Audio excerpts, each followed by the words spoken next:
Hey everybody, it's Don. It's February 1st, 2026, and I'm here 1 week after the great blizzard of 26 to take a walk around Rock House in Hocking State Park. So let's go. Well, we had record-setting snowfall this week, below zero temperatures, and a little dusting of snow last night. But I thought I'd give Rock House a shot. This is my 5th natural area in the Hocking Hills region that I've profiled on my series. And again, it's another cliff area with cliffs and caves and trails and that sort of thing. Here's a trail map, a requisite trail map. Rock House is a relatively, it's a relatively short trail system at Rock House. And there's just simply a trail that skirts along the top of the cliff and one that takes you down below so you can see Rock House itself and a little bit of the gorge that's formed below it. So here's some of the requisite signage as well. All right, pretty much standard stuff. We're here in a Blackhand sandstone again. That's sandstone that's about 350 million years old with differentially erodible layers, okay? Now, that gives rise to a lot of the rock shelters and the cliffs and sort of things you see in the Hocking Hills. But what's different here at Rock House is it's considered the only cave, actual cave in the system, because as you'll see, there's actually an entrance. You enter into an enclosed area that I think is at least partly widened out from water through time. So it meets the criterion for an actual cave, while most of the features in the Hocking Hills are what we'd call rock shelters or recess caves, those kinds of things. So let's go see what it looks like. I was a little bit worried about what the trail would be like, but I could see that there's been some significant visitation. Although, here I am on a Sunday afternoon, there's not another person in the parking lot. So these are the kinds of times I like to visit these spots because I have it all to myself. So at first, we just like Conkle's Hollow, for example, which is not too far away from where I am. We'll descend down to the cliff edge and then pick a trail that will take us down to see Rock House itself. And it's a pretty cold day. It's but warmer than it has been. So it's been at 0 or below most of the week. And today, though, on my car thermometer, it was somewhere around 20 degrees. So it's interesting how being exposed to 5 and 6 degrees Fahrenheit makes 20 Fahrenheit seem like a vacation. All right, so as we walk, what are we seeing? So here's some nice hardy tulip trees. Okay, that's a pretty big one right there. Of course, they're fast growing, so that tree is probably about 100 years old, nearly 3 feet in diameter. Here's a big downed oak, it would appear. Probably a black oak would be my guess. Now that was a big old tree. That's been down for a few years. As we can see with a lot of these big old trees, they're partially decayed or often hollow in the middle by the time they finally fall. But they can stand for a long time like that. So that tree is probably 250, maybe 300 at most. But finally hit the ground. Of course, we have young beech trees showing that trait called barsescence, where they don't drop their leaves fully until spring. So they retain their last season's leaves on the tree basically until the new buds break in the spring. It's a feature of things like beech, white oak, sugar maples will do that, hornbeams, things like that. So it's not a real uncommon feature, but people still think it's strange. So there's a lot of young beeches. I don't see any really old ones here at the moment.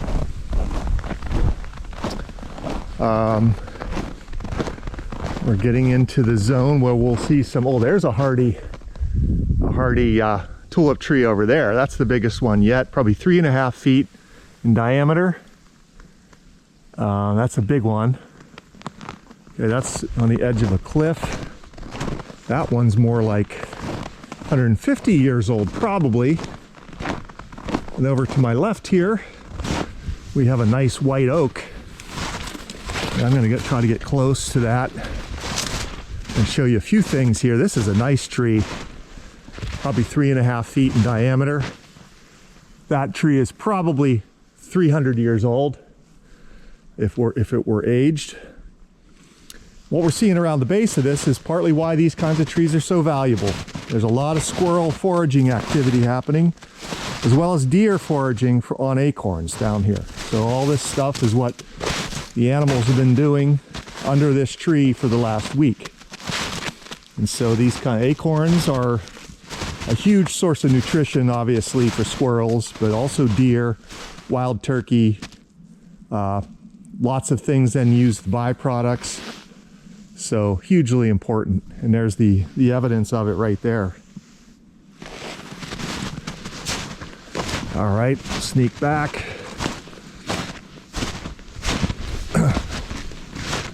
And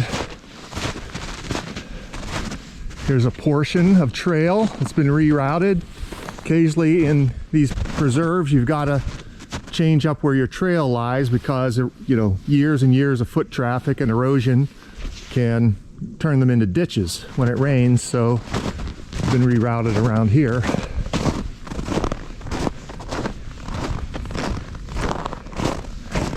All right, as we get down toward the gorge area, we get into hemlock zone. They like cool, shady gorges. And hemlocks, of course, are well known from the Hocking Hills. Here's our friend chestnut oak. Every time we go into Appalachian regions, we're gonna see this on dryish ridge tops and cliff edges and things like that. Thick, blocky bark.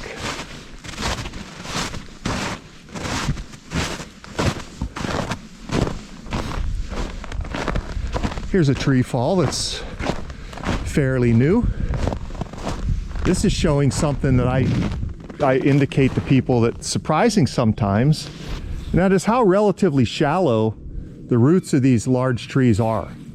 Again, there's a lot of rock not far below us under the soil here, but tree roots are often very broad and spreading, but don't necessarily go that deep. And so you can really see this on trees that get uprooted like this. Of course, there are some roots that are down deeper, but you're often left with a fairly flat root mass when these trees fall. So, and that was a tulip tree. Looks like that came down just this year, I would guess.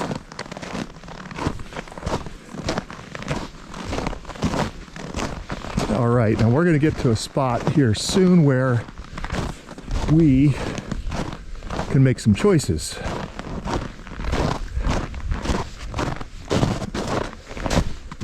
I do see too that they have trees marked. I'll talk about that in a second if I can confirm what that is.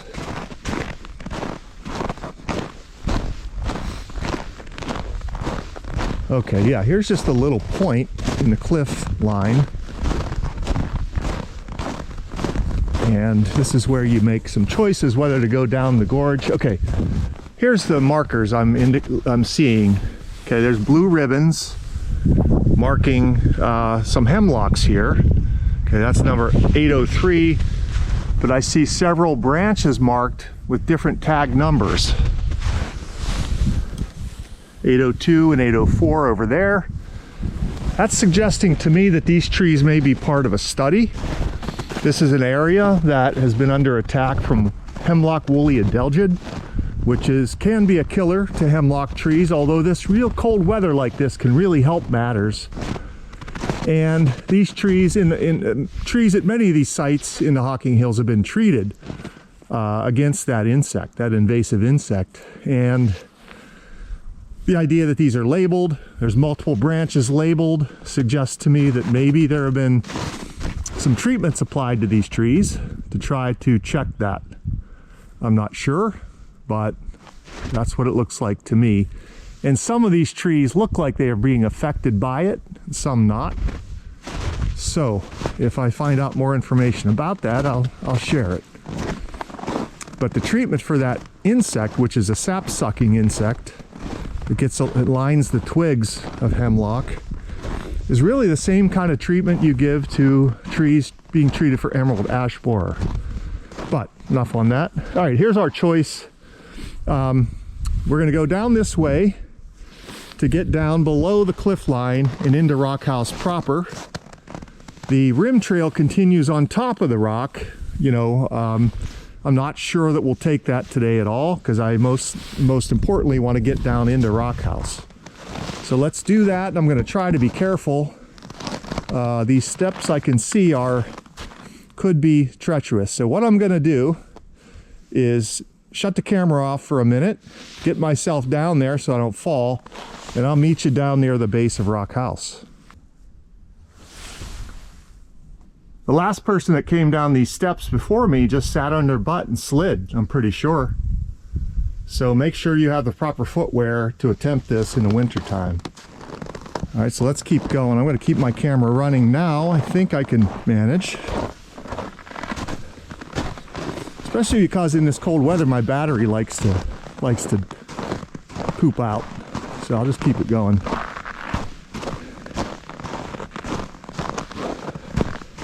This might end up being a short trip today. We'll see. Yeah, this snow's pretty hard packed. There's a lot of steps, and there are a lot of treacherous areas. So again, be careful if you were to come here in the winter, even, well, in the summer too, for that matter. Okay, now, to my left, inside the rock here, is Rock House. And we have to climb up into it, and I think we'll be able to get to that. Oh, I'm sorry.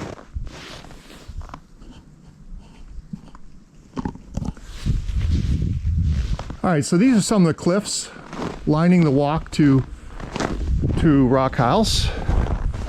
Here we're starting to get some of these nice ice falls.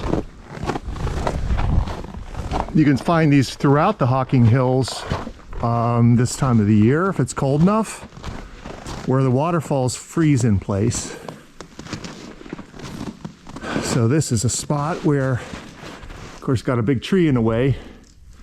A little recess there, a very small stream goes over the cliff, and it's freezing. And if the water runs significantly enough and freezes, you can get an ice column from the very top to the bottom.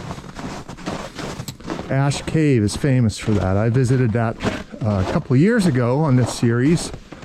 And that year, it was in the winter, but it hadn't produced that site while I was there. So, all right, down here, it's a lot darker. Of course, I still had my sunglasses on, I realize. There's a larger beech tree, and as I always say to people, you can tell because it has initials carved in it. That's what everybody likes to do to a nice smooth barked beech tree, although you really shouldn't.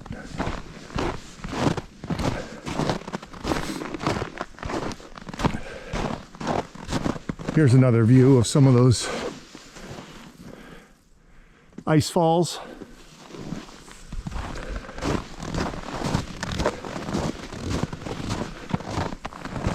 Okay, now on my left, inside this cliff, is where Rock House is located.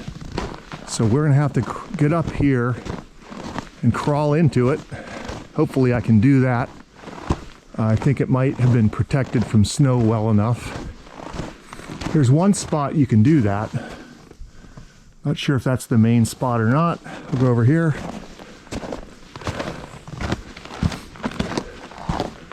Oh, there's some nice ice over the main waterfall.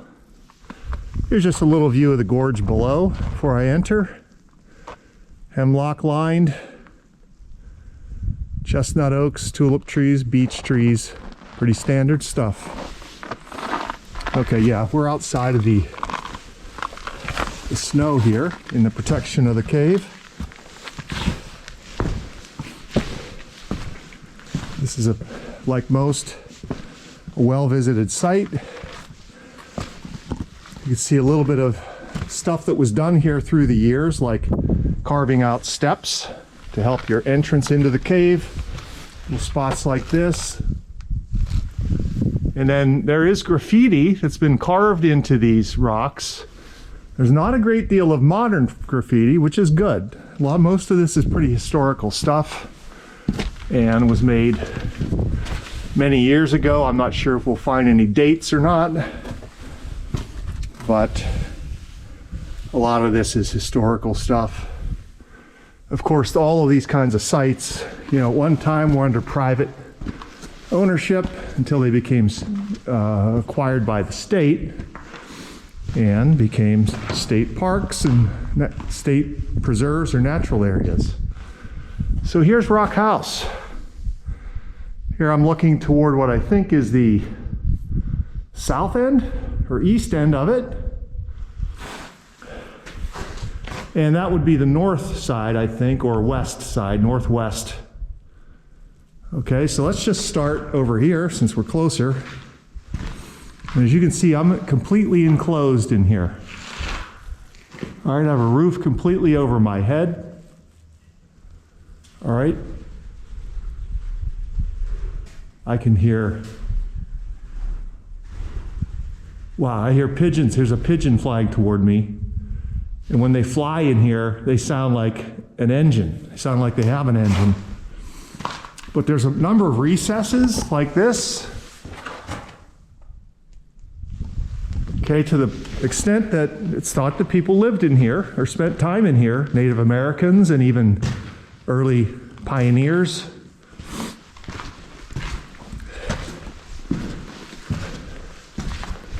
Look out one end here.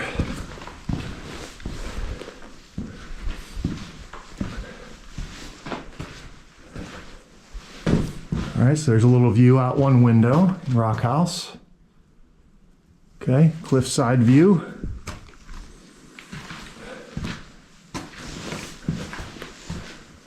There's not too much water that comes through here anymore.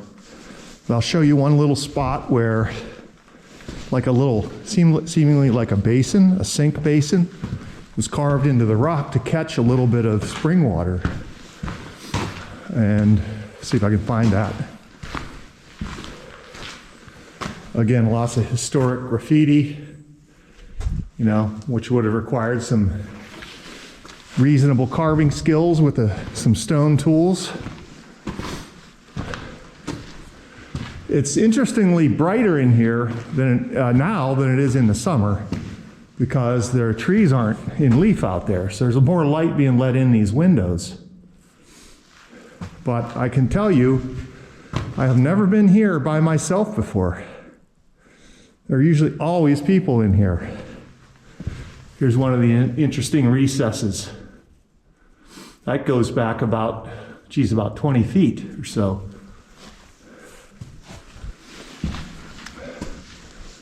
Okay, it's over here that the little basin was carved.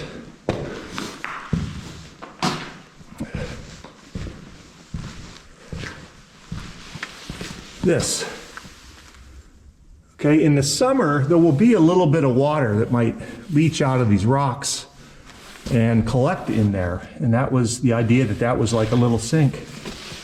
Now, it's completely dry. Here's a window, gorge side. And I like how here it requires a sign saying not a trail. That's what it looks like, and you have to tell people that's not a trail, apparently. They should know that, I guess is my point. All right, and this stone wall was built probably in the last 15 years. When I first came here, you could freely walk out to that point right there and get views. Obviously, people still sneak out there and do it, but you can really see the ice falls out there right now. I can hear a little dripping. It's surprising that anything is melting right now. But as it does that and refreezes each night, those eventually might touch the bottom. All right. So this is Rock House. There's a lot of feathers and droppings of pigeons and doves and things that hang out in here.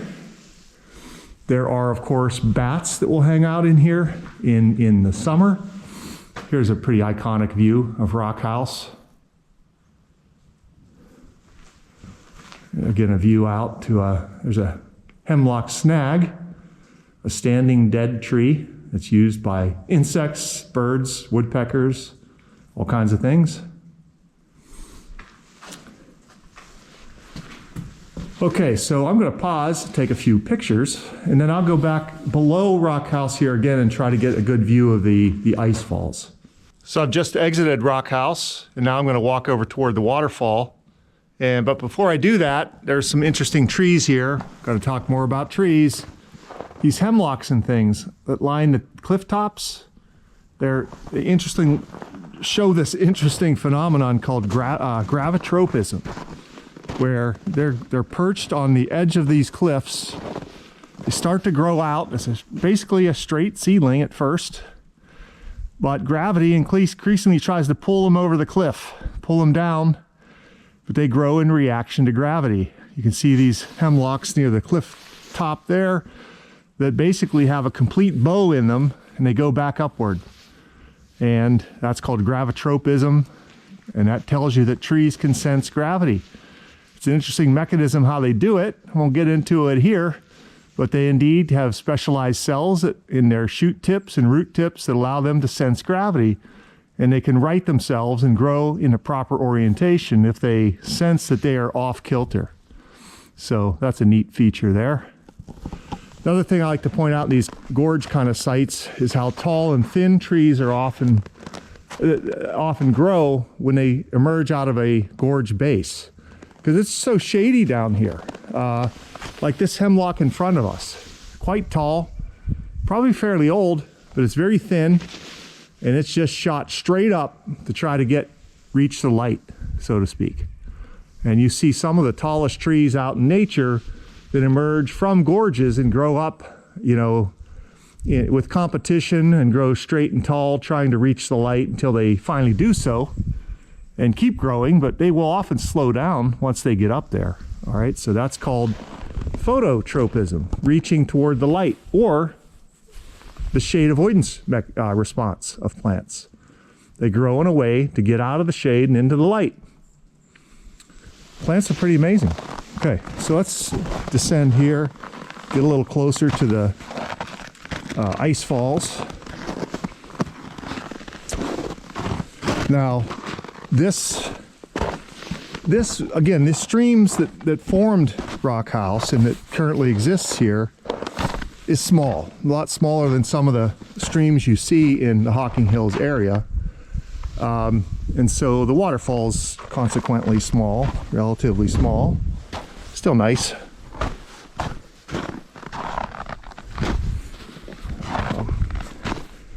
These stairs look like they've been treated with some ash or sand or something to increase grip.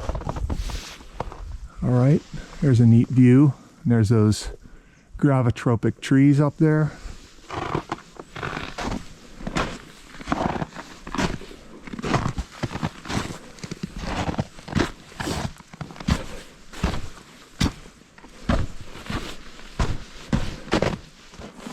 And there we go.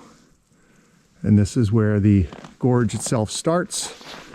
There's an old historic bridge that used to cross it right here, but they've replaced that with a different walkway relatively recently. And then one thing I like to show here too is that but this shrub in front of us, that is rhododendron, rhododendron maximum. This grows in only a few counties in Ohio, and Hocking County is one of them.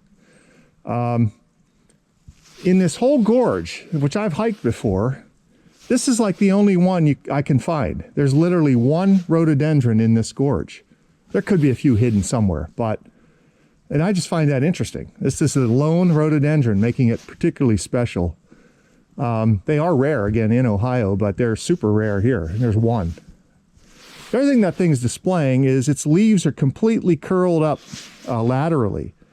So they roll side to side in on themselves. They're not dead, they're not dried up. When it warms up, these are evergreen broadleaves, they'll unfurl, they'll unroll, and possibly photosynthesize a little bit, even in the winter. So this is its cold weather posture, which is thought to help it thermoregulate, so to speak. They don't produce heat, they just retain probably reduced surface area exposed to cold and things like that. So they stay a little warmer by doing that than they would if their leaves were just broad and flat. So that's a really interesting phenomenon that rhododendron, rhododendron displays. That's a cold tolerance mechanism. Okay, so we're gonna just cross the other side, get a view of Rock House from the other shore. And I'm probably gonna wrap up this episode. Ice falls, not big enough to climb. This is again the new bridge.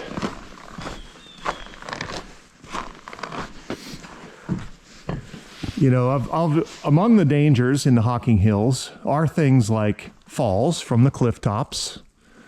All right, that's a big one, of course. But you can get injured by falling ice, right? That's something, you know, you have to be up against the cliff for that to happen, generally. But those would do a number on you if they broke loose and hit you on the head or went through your head. So that's an interesting feature. It does cause deaths each year around the world for sure. Okay, let's get up this side.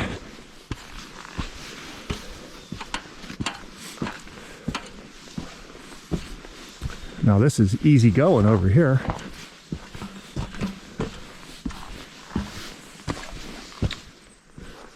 All right, so here's Rock House from the outside. This is a little point I indicated past the stone wall that was built. Okay, and it just goes through that cliff side with the other window I showed you at the other end. Oh, probably a couple 100 feet long, be my guess. And that's Rock House. So the last thing I'm going to do is just hike my way up out of here and conclude this fairly short episode. We are due for some warmer weather this week. Kind of looking forward to that, I suppose, after this deep freeze. But it is winter after all. We should have this kind of weather. And with that, I will indeed conclude this episode at Rock House in Hickory in Hocking Hills State Forest. Until next time, this is Don signing off. See you later. Bye-bye.